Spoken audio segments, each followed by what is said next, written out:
Hi there, I'm thrilled to announce that Future Hindsight is a finalist in this year's Signal Award. Please help us take home the win. Here's how. Go to vote.signalaward.com and vote for Future Hindsight in the Public Service and Activism category. Thank you. Thanks to Shopify for supporting Future Hindsight. Shopify is a platform designed for anyone to sell anywhere, giving entrepreneurs like myself the resources once reserved for big business. For a free trial, go to shopify.com/hopeful.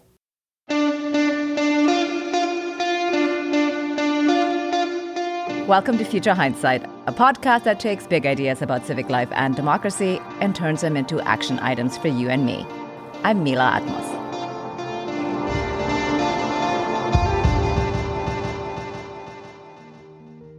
You've heard it said a lot in the past couple of election cycles. Democracy is on the ballot. This week, we're looking at that as a literal proposition. In a lot of places, ballot measures are offering opportunities for direct participation in shaping our democracy and outlining policy.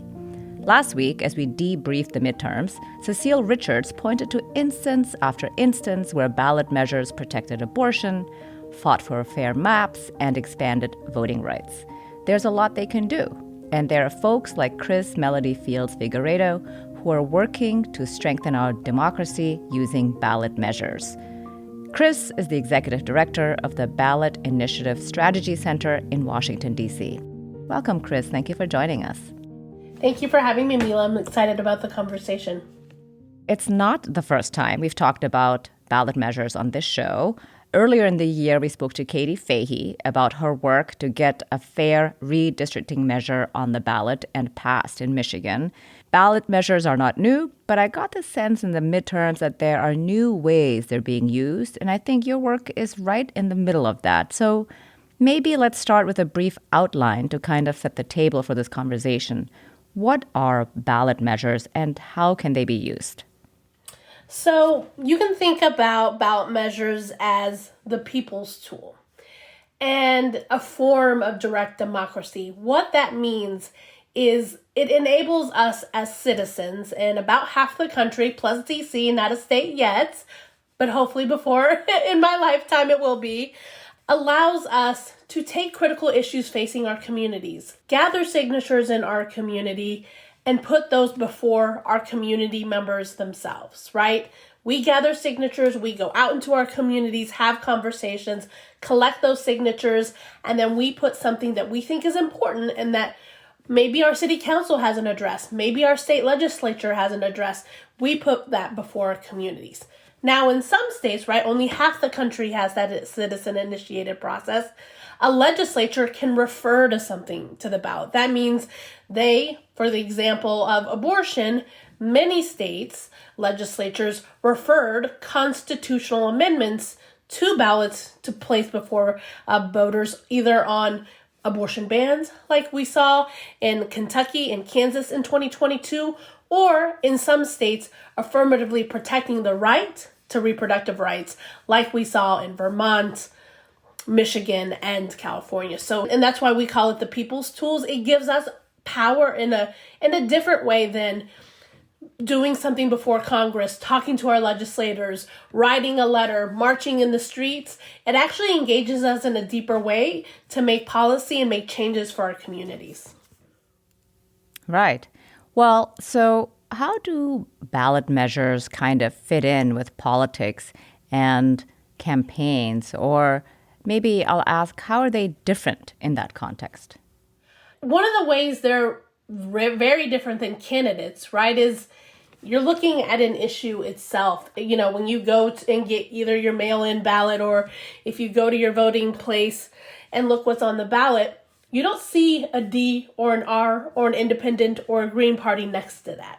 You see the language of that issue itself. So, for example, in Nebraska this year, they had a ballot measure about raising the minimum wage over a set number of years to $15 per hour. That's what you see in front of you. Another way it's different is what we have often seen is they actually transcend party lines. So you can't make an assumption because an issue is maybe traditionally conservative or progressive, right? You actually can't make an assumption just because of that that's how it's going to play out with a voter. And that's what we've seen over the last several years, like some issues that are traditionally seen as progressive, like raising minimum wage or raising a millionaire's tax to fund public education or public transportation, or what we saw in 2022 about abortion access. You can't make an assumption just because that state may lean one way or the other, that's actually how a voter themselves is going to see that issue, because they're thinking about it of how it responds to or will have an impact on their daily lives versus what we hear in partisan conversations of I as a Democrat or you as a Republican, right? Often it sort of transcends those mindsets in the traditional partisan ways. Yeah, I like what you said there, that it really centers the policy initiative. And when you are in the booth and you're reading it, you reflect on how the outcome, whether you vote up or down on this, how it affects your own life directly, as opposed to how it will affect the fortunes, potentially, of the politicians who are potentially suggesting this legislation. But, ballot measures are also not agnostic to special interest money, right? Actually, after Citizen United happened in 2010, we've actually seen more corporations, traditional special interests. I think about Prop 22 in California in 2020, where Uber, Lyft, DoorDash, right, they put forth a ballot measure that on its surface seemed like it would help what are called gig workers, but it actually treated them as differently than other workers and would have a reverberating effect on the rights that they had. We're seeing that more and more, that, corporations or companies, unfortunately because of Citizen United, are trying to put these issues before the ballots. Different from the citizen-led process. I mean, it can be part of the citizen-led process, but, Citizens United said corporations are people too, and that's a thing that we're seeing, happen more and more. Right. Yes. I want to turn to that about California specifically a little bit later on, but I wanted to ask you about your strategy that emphasizes how you win, that it's not enough to gather signatures, introduce a measure, and win it by 50% plus one. What are you focusing on when you're setting strategy and choosing your battles? So we really, at the Ballot Initiative Strategy, think about who will be impacted. And unfortunately, often in policymaking, the very communities that we are seeking to help are not a part of that process at all. And that's been very true for ballot measures for a very long time. So when BIS thinks about what we call our expanded definition of winning, of course we want to win, right? We know what it's going to take, right? Traditionally, it is 50% plus one of the vote on its surface. But are we building stronger civic engagement? Are we making organizations stronger? Are we centering Black, Latinx, Indigenous, Asian and Pacific Islander, low income, queer, women? Are we, young people, are we centering them in this conversation? Are we strengthening their ability to build power in their communities? Have we done it in a grassroots way? And are we going to leave something behind? We can't just think about the campaign itself, right? Campaigns come and go, in a political election.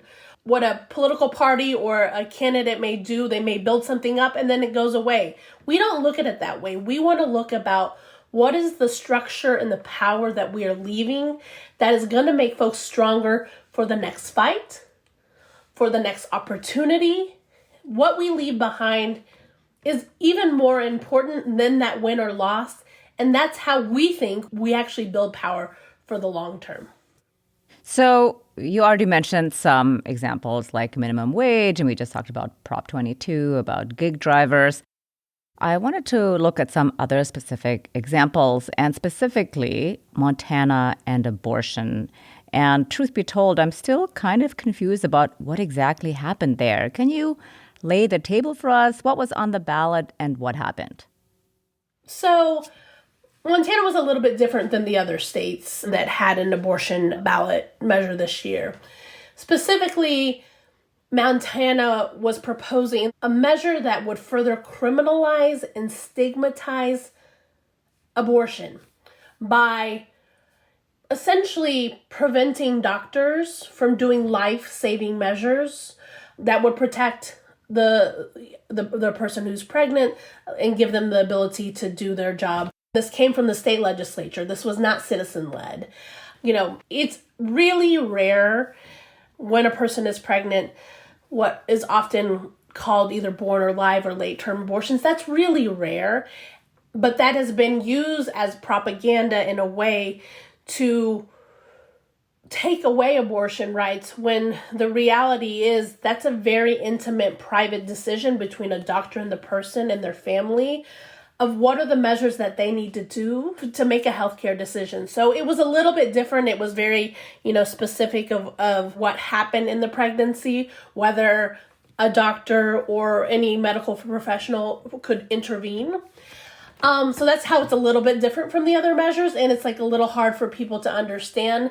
Ultimately, what it came down to, especially in Montana, was a private decision between a person and their doctor. And that was really important to Montana voters and why they rejected that measure. Another important thing about Montana is every poll said that there was no way that this measure could be defeated, right? But state leaders did not give up. They saw that their state legislature was not listening to them, was not protecting their privacy, was not protecting their health care. And they said, how are we going to come together as a coalition and work together differently, not only to defeat this measure, but to be stronger, to go into the next state legislative session where we know we're going to face more battles when it comes to reproductive rights. How are we doing this in a way where we're strengthening leadership, when we're strengthening the way we work together to be ready for that next fight? And then hopefully in another year or two or further years, they can actually take a proactive approach to further protect reproductive rights. So, at BISC, we're actually particularly proud of the work in Montana because they were one of our pilot programs around a tool that we've created called the Declaration of Equity Accountability, of how campaigns can do this work differently in an equitable way where the most impacted communities have power and decision making, where you're having really honest and transparent conversation and are accountable to each other. And they were one of our pilot projects and they won. So that one has a little special place in my heart and in our organizational heart too, because a lot of folks counted them out and we believed it was possible. I think the story or the headline for Montana is anything is possible if you believe in the people and you center them and you give them the tools and the agency to change the outcome. So that one has a little bit of a special place in our heart at BISC. So, Bo, I have a question about how is your work different when you are pro a measure and when you're anti a measure, and how do you communicate around that, and how does the organizing look? Yeah, often, especially on a proactive measure, you need a longer on-ramp. One of the recent ballot measures that I can think about in 2018 in Florida, when I'm not sure if you've had Desmond Meade on your program, who led the campaign in Florida on rights restoration, re-enfranchising formerly incarcerated individuals, right? He knew, before it even got to the ballot, that this is an approach and a strategy that he wanted to take. And because Florida, unlike most states, to do a constitutional amendment, you had to have 60% threshold to pass it. Really had to think about the conditions and the opportunities and the infrastructure that had to be built, especially because that campaign was led and organized by formerly incarcerated people. So often it can, take more of an on-ramp for some of these proactive measures. Also, humans are sometimes skeptical and it's a little bit harder to get people to say yes versus no. So that's often another difference between a defensive measure. There's different methods that you can, at least in the case of 2022, the majority of the 132 statewide measures were initiated by the state legislators. There were actually only 30 citizen-led measures in 2022. Often in a defensive measure, one of the really important things as a person who's done communications, being the first to frame an issue is really, really important. It's harder to come from a defensive posture sometimes. So it depends on what the issue is. But ultimately, it's a lot harder to convince people to say yes than it is to say no. And part of that is like the human psyche is, and we've actually seen this from our research, people don't want to make wrong decisions, especially if it impacts themselves and their communities. And so they are actually more likely to either skip a question if they don't understand the language, right? If they don't feel like they've had the voter education, they would rather just not answer that question, right? Because they don't want to make, quote unquote, the wrong decision, or they vote no because, as humans instinctually, it's like, I don't know about this. So yeah, no is my instinct to say no to something. Interesting. I haven't thought about that. That's fascinating. But yes, of course, we have seen that people show up and participate in the election for candidates and then don't fill out the ballot measure, and vice versa. That also happened in Kansas with the vote in August on abortion rights. And there were 20% of the vote that voted to uphold the right to an abortion in Kansas didn't vote for any of the candidates in the primary. And I thought that was really fascinating. I mean, they're really motivated to come out and vote on this. It is a high motivating factor. And, one of the things that we know at BISC is just by putting a question on the ballot alone, that does not guarantee success or defeat, right?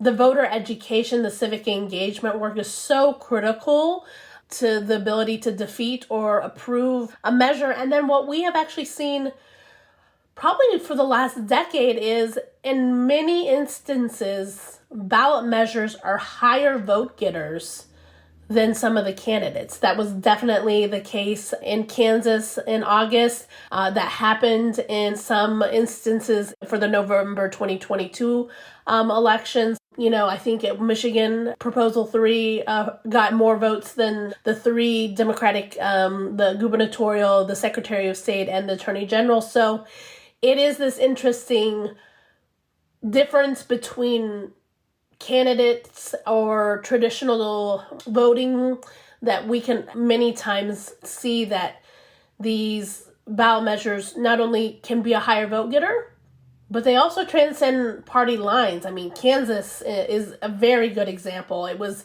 not only a higher vote getter, it required Democrats, Republicans, independents, and it was a higher vote getter than both the Democratic and Republican gubernatorial candidates. And we see that happen time and time again.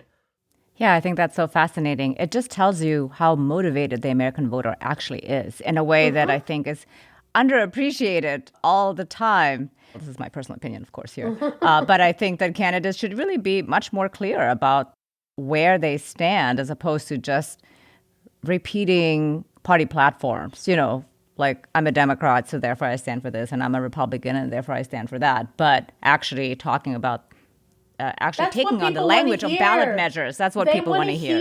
Yes. How you're going to change. What are you going to do to change my life? That's what people want to hear. An interesting thing in Michigan this year is none of those candidates ran away from abortion or voting rights. They did not.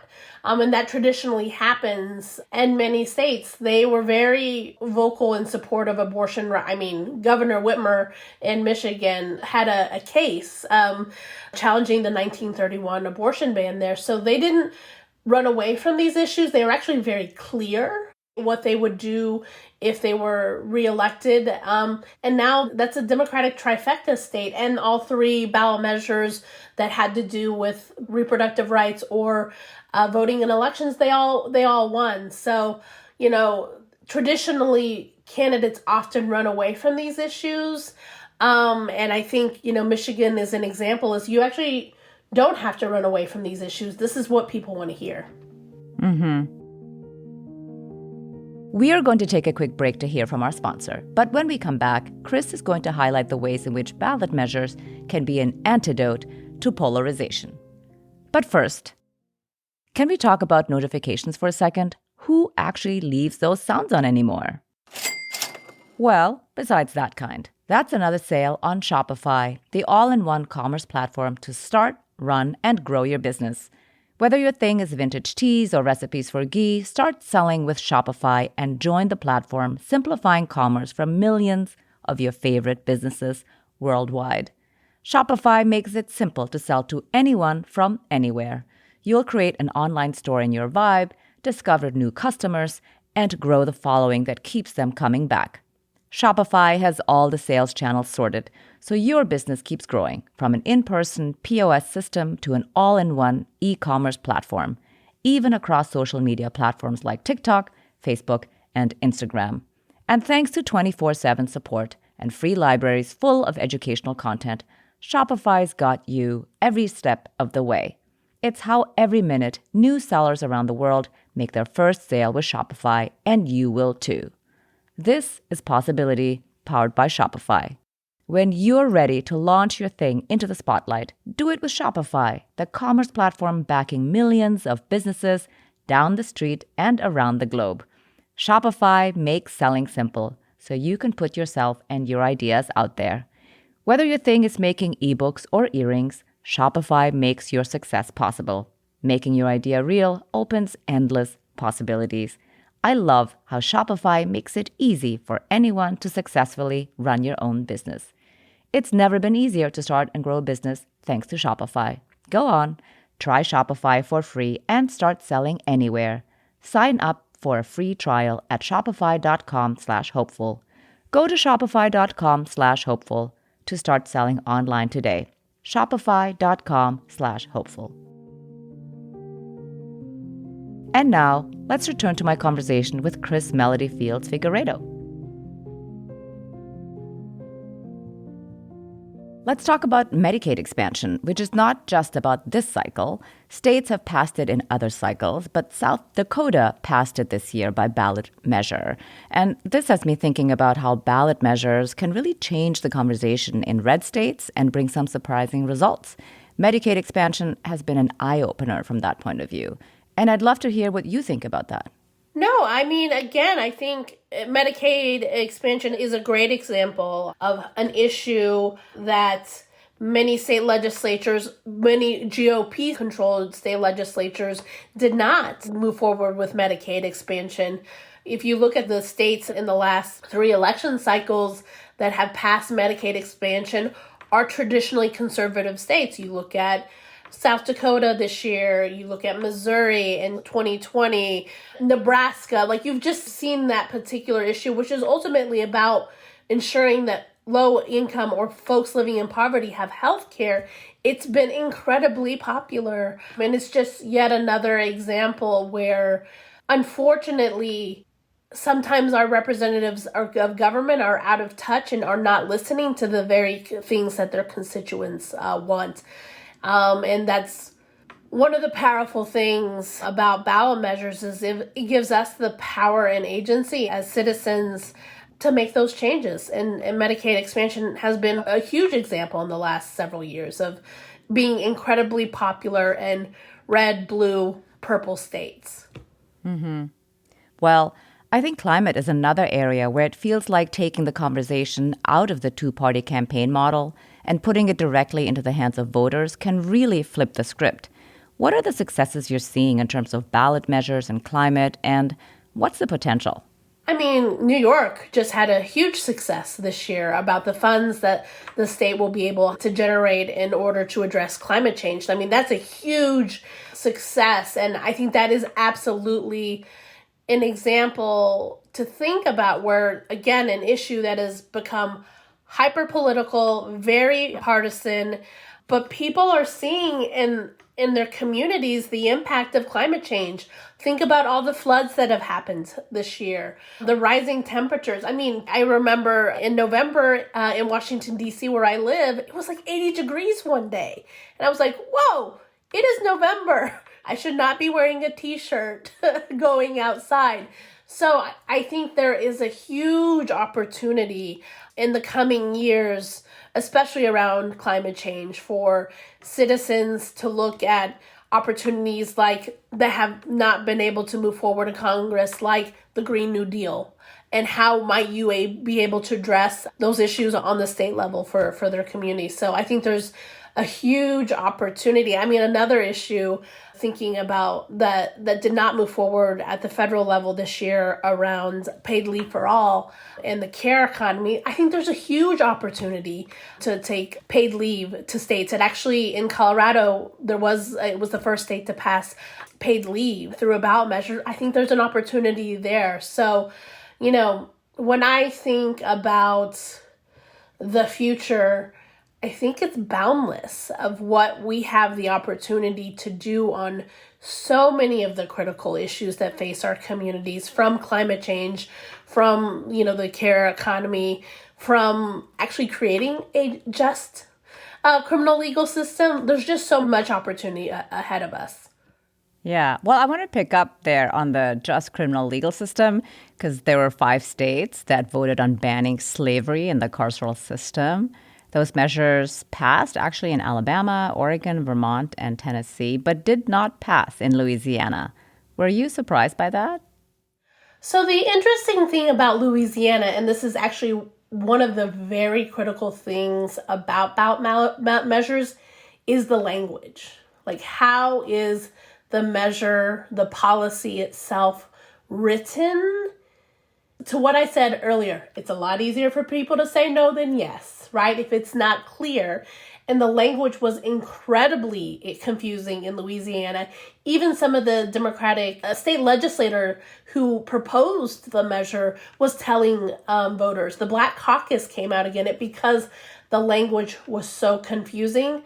So now the opportunity in Louisiana for those legislators who were like, this language was too confusing, vote no, because we don't want to open a door for bad things to happen. Now they have the opportunity to go into the state legislative session. And that is something your listeners, like, if you think about opportunity, you need to hold them accountable and make sure that they go into the state legislature and address that language. But Colorado was the first state to do it in 2018.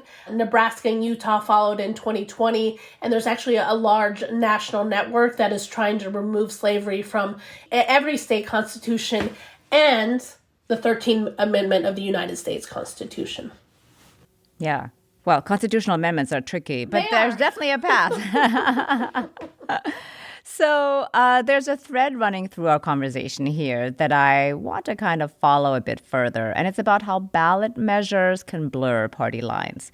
Do you think ballot measures can get us out of the doom loop of our democracy, where polarization breeds even more polarization?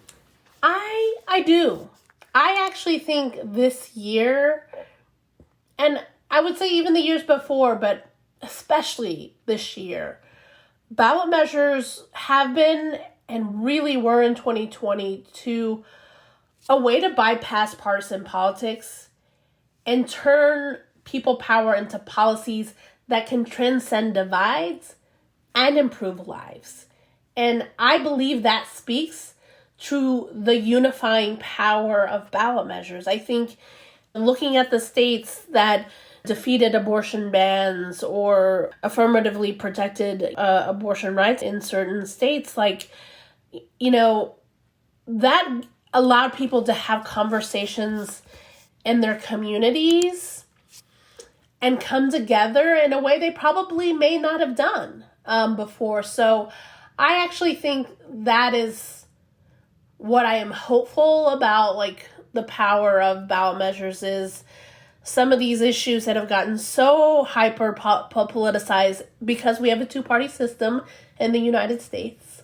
I actually think they have the ability to unify in ways that we haven't seen in the last couple of years. And I do. I think that's an opportunity. It's what we do next, right? Do we just okay, we won, or, oh, we defeated this? What are the continued conversations we're going to have in these communities? I think that's incredibly important, because that's how you change people's hearts and minds, right? You actually have to have those really hard and difficult conversations. I mean, I have those all the time in my family. If we're unwilling to have those hard conversations and see each other's humanity, that's going to make it hard for us to move forward as a country. And I think that's really what is at stake right now is not only are we going to have a democracy, are we truly going to defeat fascism, because we haven't yet, and are we going to see each other as full human beings that deserve dignity, that deserve to thrive? That's the world I want to live in. I believe every single one of us, whether we may agree politically or not, we deserve to have thriving lives. We deserve to have what we need. We need more than just survival, right? I think a lot of us know how to survive. I want us to thrive and live in the abundance that I know surrounds us. So I think that's what's at stake here. And I believe if we want to change conversations, we can do that. We have the opportunity to do that. There are some people I know I'm never going to change their mind. But I believe, and I think this is the hopeful, optimist person that I am. I think it's the daughter that my parents raised. I even believe the people right now who are fighting to take my rights away as a queer immigrant woman, I believe and I hope that one day they will call me sister and friend. That's the world I want to live in, and I choose to believe that that's the world we're going to create. Well, it's possible, and I love your optimism. So I have a question about ballot measures as potentially being democracy dulling from overuse. And I'm thinking specifically about California, where there were 7 statewide ballot measures this time around. In some years, there can be hundreds of local measures as well. So I'm not the first one to point out that just gathering a basic understanding of the issues across 7 different measures is a lot of work for voters. Is there a point where it's just too much? Oh, I mean, I think any Californian would say it has gotten too much. Actually, I would say most Californians would say that it's become an industry, ballot measures in the state. You do see the impact of corporations bringing issues before the ballot. You see how when you don't have guardrails, you can see, 7, 8, 10 statewide measures. You can see even more on the municipal level. And I'm not saying that that is not a reason not to have it, but I think if you talk to a lot of folks in California, they're exhausted. They come to the election, every election, and they're like, how many of these am I going to have to read? And do I actually understand it? So I do think, with anything, when it comes to democracy, some kind of guardrails or guidance is important. It is important. Because if it becomes overly saturated, then people become confused, and then it may defeat the purpose of why we have the people's tool in the beginning. So right. Well, staying with California, I'm also thinking about things like Prop 209 in 1996 that banned affirmative action and had a devastating effect on college admissions for underrepresented groups in that state, and Prop 13, which passed in 1978, which limited, as you know, property taxes and continues to have knock-on effects with wider wealth gaps, unstable education funding, and housing shortages. So I suppose I'm asking, ballot measures can cut both ways, and how do you work with that? 100%. It can be a tool for good, maybe, right? Or it can have devastating effects. Prop 13 has had a devastating impact on the racial wealth gap in the state. I mean, if you think a neighbor state, not too far, I don't think exactly a neighbor, but Colorado, when the Taxpayer Bill of Rights was passed, that's had a huge impact on state revenue and the ability to pay for certain things like public housing. Luckily, they actually passed this year a ballot measure that would address some of the housing issues in that state. But yeah, I mean, think about Prop 8 in California too in 2008, where it banned same-sex marriage. So yeah, it absolutely can cut both ways. And for me, it makes me think about the tools and the infrastructure that have to be built continuously and sustained to be ready. I mean, to what I was saying earlier, right? Often something gets built up during an election year and then it goes back down. How are we actually continuously sustaining state-based group, local groups, local civic engagement group to continuously go out into communities and have these discussions or fight back? And then, I think that's true with democracy, and that's our experiment in democracy, right? Sometimes in an election, your person's going to win and sometimes they're going to lose. And what I'm hopeful for, or what we need to do, is ensure that we have the checks and balances and avenues for people and communities to go back and change, or, fight back in ways that can undo some of the harm that's been done. That's so much true in our a democratic way life in the United States. Is a lot of these systems and structures were based in racist beliefs. Like, I wasn't included in the idea of democracy when it was first created, but I still believe in the idea of a government that is formed by the people. So my job now is to address the structures and those systems and build new or reimagine them in a way that will hopefully provide a pathway to liberation for all of us. So to the initial question is, it can cut both ways. And that is the experiment of democracy. Now, how are we going to go back and address some of the harm that has been created from the past and create a new future? Mm-hmm. Well, I love what you're saying about that sustained, continuous movement building and year-round community-based civic action. It's what we were talking about with Cecile Richards last week, and it's what we focus on here at Future Hindsight. We can't fall asleep at the wheel or walk away the day after the election. It's an ongoing, living, breathing project that affects all of our daily lives. So with that in mind, what are two things everyday people can do to get engaged with ballot measures? Well, whatever state you are in, more than likely something, maybe on the municipal level or maybe at the statewide level, something may have passed, right, in your state. So what you can do now is ensure that whatever the voter approved initiative, whether it's raising the minimum wage, whether it's affordable housing, make sure you hold your city council, your state legislatures, their feet to the fire, and make sure that those initiatives are implemented. And then protect the process itself. One thing we didn't get to talk in depth about is, as citizens have turned to the initiative process more and more to bring about change, we are facing, really alarming attacks on the process itself and the ability of the people to use this tool. So those are two immediate things that folks can do. Is one, guarantee, you just voted for it. Go to your state legislators, your city council members, and say, yes, we approve this. This is what we want. Implement it, please. And then protect the process itself. Make sure that when they go into state legislative session, we're already seeing bills filed in states that would make it harder for citizens to use this process. Say, no, I want this. This is the way my community can speak out. So those are two things folks can do right now. Excellent. So tell us, what are the states where ballot measures are at risk? Arizona is definitely one of the states. Missouri, every state legislative cycle. Florida, Mississippi, we've been working with amazing Black-led groups in the state to restore their ballot initiative process after the state Supreme Court struck it down. South Dakota, they rejected an initiative in June of 2022.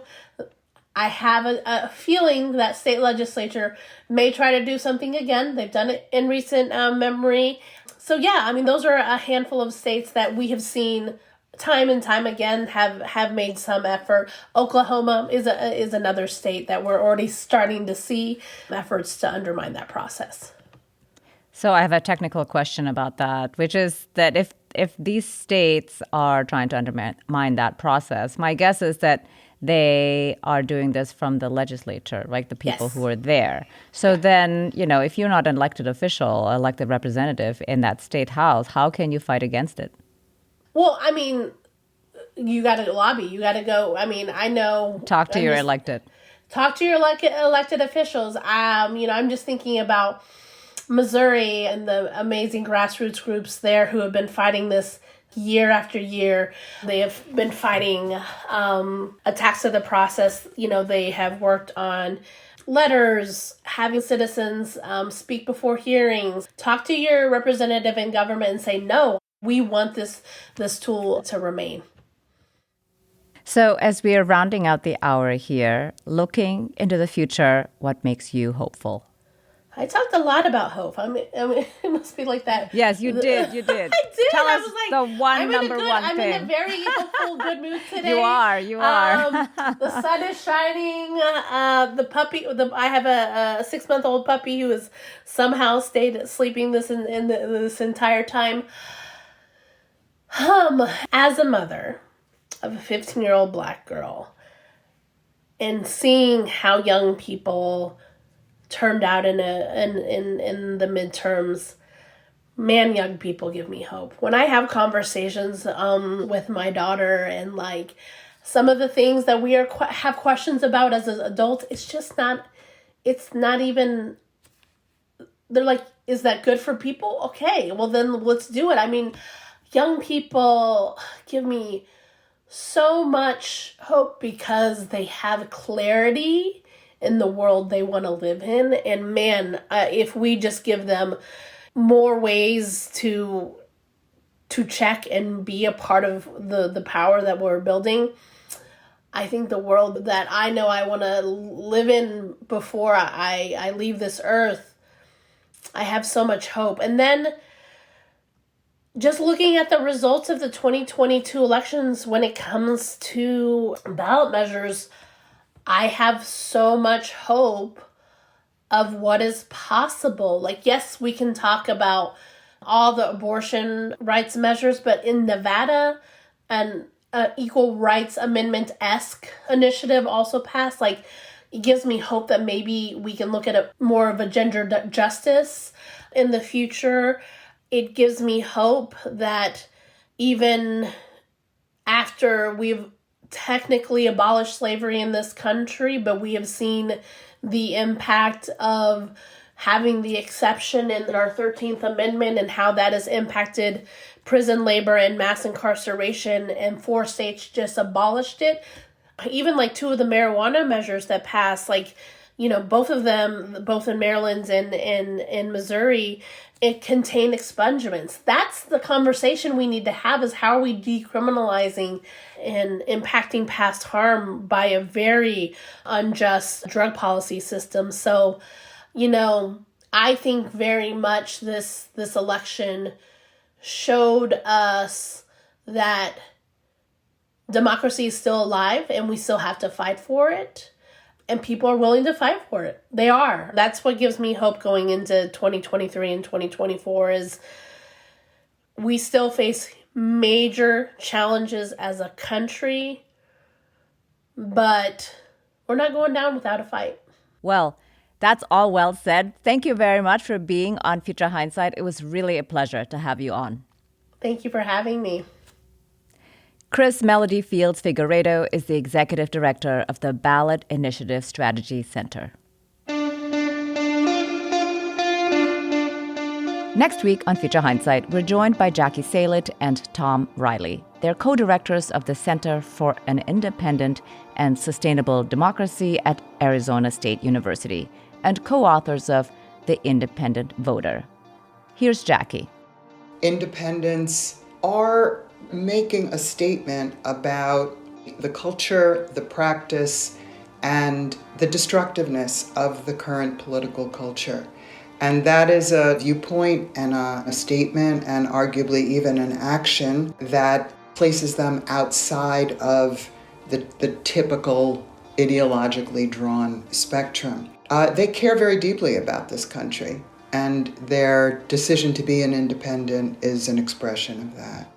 We're thinking about independent voters and honoring their place in our democracy. Next time on Future Hindsight. Have you checked us out on Instagram yet? We've got a bunch more tips to help you build your civic action toolkit. Follow us on Instagram at Future Hindsight Pod to get special updates, episode clips, and everything in between. This episode was produced by Zach Travis and Sarah Birmingham. Until next time, stay engaged.